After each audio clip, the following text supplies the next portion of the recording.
One of the strongest earthquakes in modern history has resulted in evacuations in Japan, Hawaii, and some parts of the U.S. West Coast. The magnitude 8.8 earthquake hit far eastern Russia, causing several minor injuries but widespread flooding. Tsunami waves as high as 4 meters were reported in Russia's Kamchatka Peninsula. Hawaii Governor Josh Green has asked people to heed evacuation orders and stay calm, while U.S. President Donald Trump advised Americans to be on alert for tsunami warnings. For an update on this, let's get Laura Westbrook up in Hong Kong. Laura, this is very severe warnings. Talk to us about what you know so far.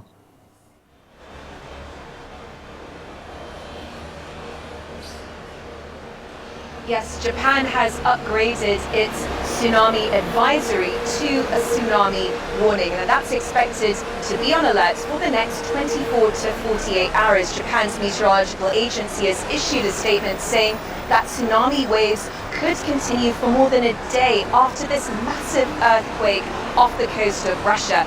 Now, more than 1.9 million people have been asked to evacuate in Japan, with these warnings spanning hundreds of kilometers along the Pacific coast, from Japan's north in Hokkaido down to the south of Wakayama. Now, we are getting pictures of waves starting to arrive in Japan of up to 50 centimeters, but those waves are expected to get bigger. The Japan's meteorological agency has warned that tsunami waves could reach up to 3 meters high.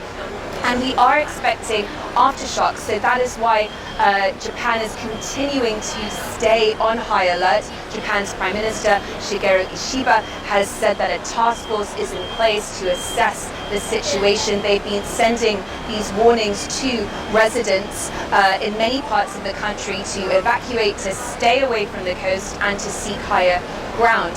Now, we've also seen some footage of people going on the tops of some buildings, for example, in Japan's Hokkaido prefecture, where people have been standing on top of buildings as a precaution.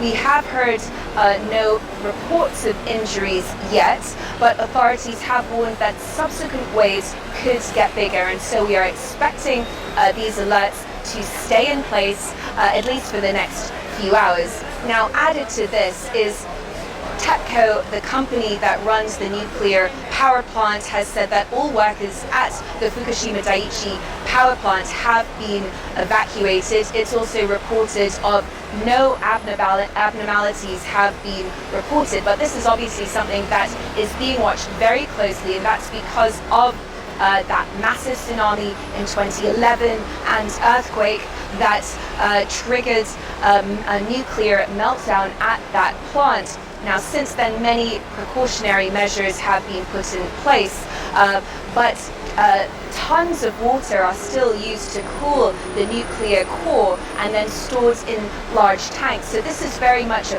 crucial area that is being closely watched, and TEPCO says that it is monitoring the situation.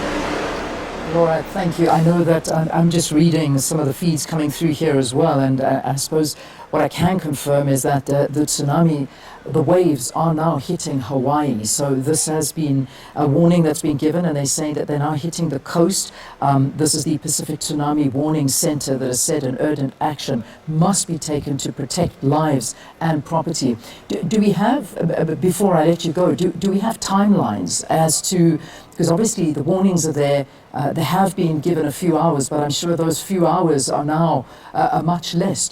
Do you know timelines for when they're expecting them to start hitting the different shorelines?